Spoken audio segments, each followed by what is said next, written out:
આમોદના જૂના દાદાપોર ગામે ધાતર નદીમાં મગરનો આતંક જોવા મળ્યો છે, જેમાં એક વ્યક્તિને મગર ખેંચી જતા શોધખોળ શરૂ કરાઈ હતી।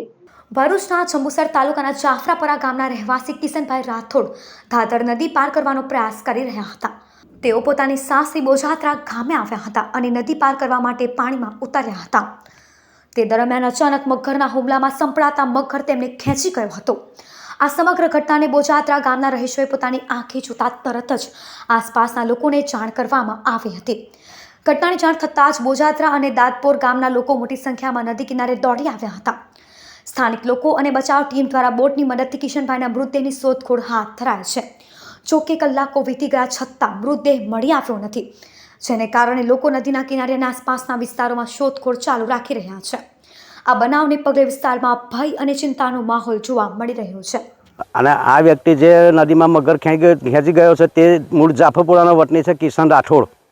એ ભાઈ બોજારા આવીને તળાવ દાદાપોર સાઈડે હતો તો તરતા લેવા આવ્યા અને તળાવ પર ચડતા હતા અને મગરે એની પર હુમલો કર્યો અને મગરને લઈ ગયો છે। અત્યારે આખું ગામ એને ખોળે છે પણ હજુ એનો અટોપટો છે નહીં।